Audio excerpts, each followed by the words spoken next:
What's up, you guys? Welcome to today's video. As you can tell by the title, we're going to be talking about Amir Locke. For those of you that don't know, he was shot and killed in Minnesota because the police issued a no-knock warrant. So that's what we're going to be talking about today. If you guys are new here, hi, my name is Jess. I'm a person in long-term recovery who has served time in prison. So I have, on several occasions, been on the receiving end of search warrants, and we're going to get into all of that today. If you guys want to follow me on any other social media platform, TikTok, Instagram, Patreon, it's $2. It's only ever going to be $2. All of that is linked down below, as well as my vlog channel and my podcast. All right, let's kick this thing off.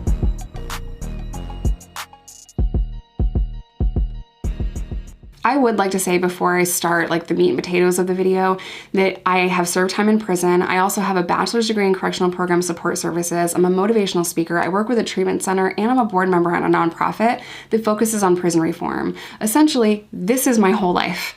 This is my whole life. The reason why I talk about what I talk about on this channel is because shit like this needs to stop happening. This is not okay. Now, Larry Lawton, who is a good friend of mine, he already posted this video. I haven't had a chance to watch it yet, but I will link it in the description box down below. I'm sure that our opinions are very similar on this topic.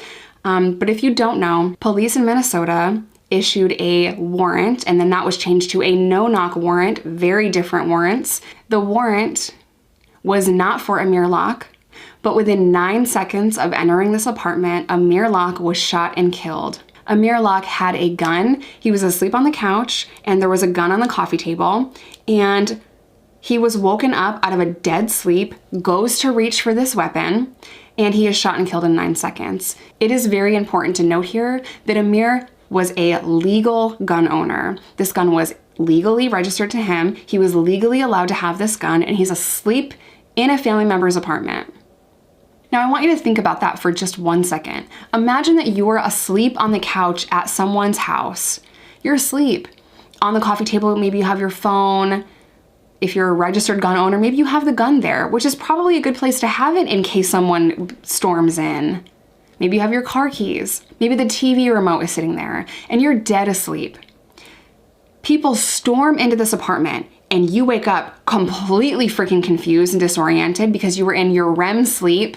You have no idea what's going on for a minute. It takes a minute to get your bearings. You jump up thinking that someone is in there attacking you.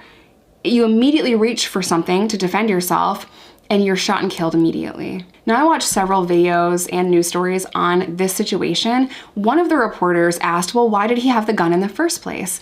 I'm sorry, but no. Let me show that clip, and then we're going to talk about it. And you know, Brian, before we talk about these no-knock warrants, we still don't understand why Locke had this gun in the first place. We heard from his mom saying that, he was a good boy and he got the gun by the book, but why did he have it? Why was he sleeping with it? First, he's a registered gun owner. And to answer the question, or at least in the short way of answering it, he's legally allowed to carry a gun in the state of Minnesota based on being inside the home. The question is not why did he have a gun? The question is, why are no-knock warrants still a thing? Why is it legal to enter a dwelling without announcing who you are, without pounding on the door to get people's attention? Why is that still a thing? I think no-knock warrants started when we started the war on drugs, and I think they're literally just meant to cause surprise in case someone gets rid of drugs or something. I'm pretty sure that's where no-knock warrants started. It is so freaking dangerous to issue no-knock warrants because of situations like Breonna Taylor, because of situations like Amir Locke. Going into someone's fucking house without announcing who you are and shooting them in 9 seconds because they're freaking startled and terrified that you're breaking into their house is not okay. It shouldn't be constitutional. It should be illegal. It should be outlawed. Now, I did see that Minnesota put a pause on no-knock warrants, but this is what I say to your pause. Fuck you. It needs to be outlawed. Amir Locke wasn't even the person that they were there for. They weren't even there for him. But you have to think about this. No-knock warrants are dangerous for everybody because what if someone is sleeping? That's the only reason you need to outlaw them. If you don't care about the people that you are freaking breaking and entering into their house, if you don't care about the people living there, then you should at least care about the officers, right? You should care about the officers' safety if you don't care about the people living in these places where warrants are being issued. And the reason I say that is because I don't care how we get no-knock warrants out. I don't care how we ban no-knock warrants, they need to be banned. I don't care if you vote for it for officer safety or if you vote for it because of the people's safety. Either way, we need to ban no-knock warrants because they are dangerous for everybody. I personally think they're more dangerous for the people because cops are freaking awake, they're alert, they're ready to go, and they're armed to the freaking gills with body armor or whatever they have on. They are prepared. They're not at risk as much as the people in the house. I care about the people. I care about Amar Locke. This should not have happened. This should not have happened. And the fact that the officers didn't know who was in the apartment is just a complete fucking embarrassment and a disgrace. How do you not know who is in this apartment? If you had surveillance on this house, then you would know who was coming and going. Just even if it was 24-hour surveillance, you would have probably seen this person come into the house. And if we can positively ID the people in the apartment, they would very easily be able to say, okay, Amir, he's a registered gun owner. Maybe we should be aware of that, and maybe we shouldn't issue a no-knock warrant. It takes the tiniest bit of police work to know who is in the house or who is in the apartment that you are trying to arrest. This is just so reckless and it's so dangerous, and these officers have to be held accountable. Not even just that, we have to ban no-knock warrants. I know I said it 1,000 times, but this is so fucking reckless. People are dying because of this. What's crazy is they initially issued a warrant, just a regular knock on the door and announce that you are there warrant. And then it was changed to a no-knock warrant. That no-knock warrant was approved by the judge. So I think the judge needs to be held accountable. The officers on scene need to be held accountable. Their supervisor needs to be held accountable because everyone knew that this was going to be a no-knock warrant. And we know how those have played out in the past. Everyone should be held accountable for killing this man. Hey guys, so I'm editing and I just wanted to jump in here because I didn't say this in the video. First of all, there still has to be an entire investigation. There's a lot of stuff that we don't know. Like, yeah, we saw the 10-second body cam footage and we know there was a no-knock warrant and Locke wasn't on the warrant, right? Like, that's all the information we have. There still has to be a full investigation on this, right? So I'm sure a lot more details are gonna come out as the investigation unfolds, and that takes a long time. But this is what worries me. The no-knock warrant was legal. The no-knock warrant for that address was legal. And I don't know if the cop is going to be able to say, well, he had a gun. I was well within my rights to use deadly force. That's what worries me. I just feel like they're gonna get away with killing this man.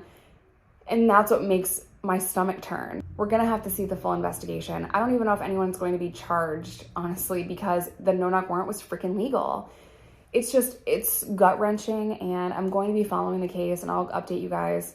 So again, there's a lot of stuff we don't know. I also am thinking right now that because the warrant was legal, that the cops are gonna say, well, he had a gun. He was gonna shoot us, he had a gun, which is not the point. The point is they shouldn't have been there on a no-knock warrant in the first place. The point is they should have woken him up, pounded on the door, identified themselves, announced themselves. That's the entire point, is that the warrant should not have been used. The no-knock warrant was not okay.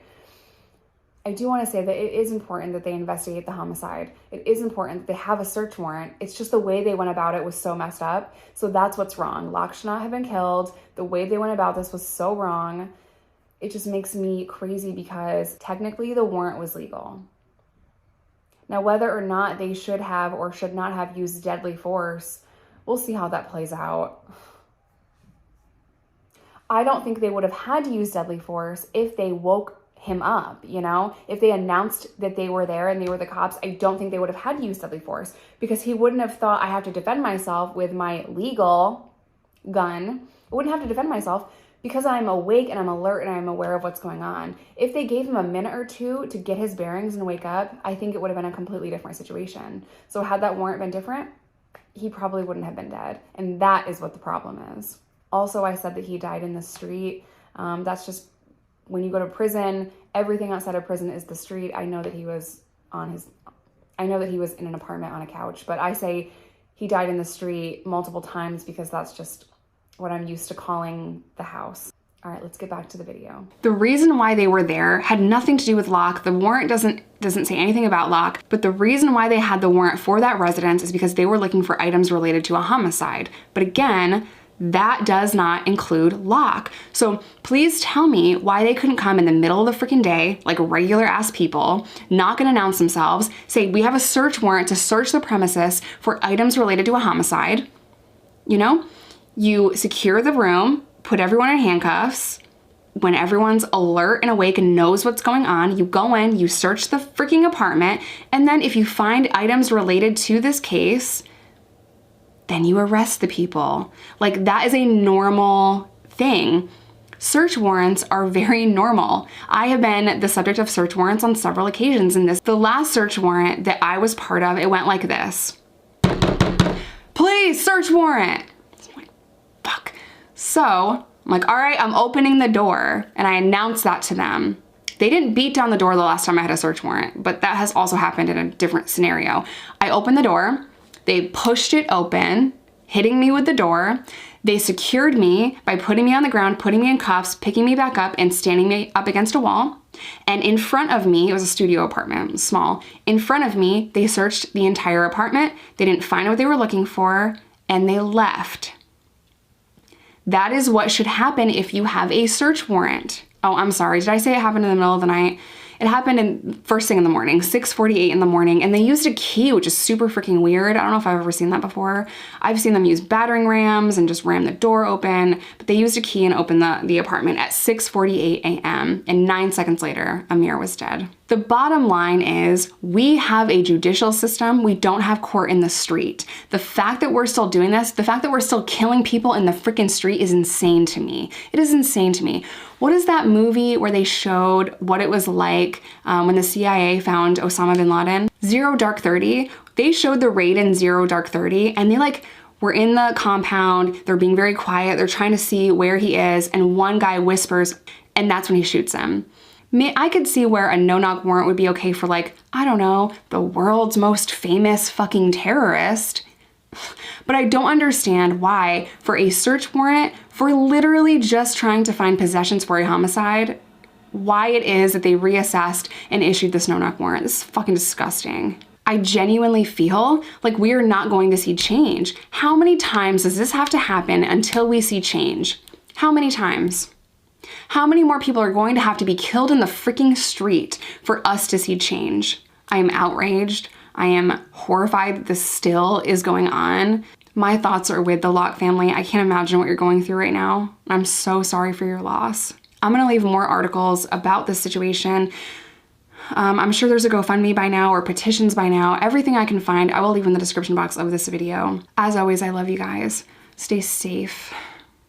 Stay in recovery, whatever that looks like to you. Let's do everything we can to bring about change, because we should not be killing people in the freaking street. And I will see you guys in my next one.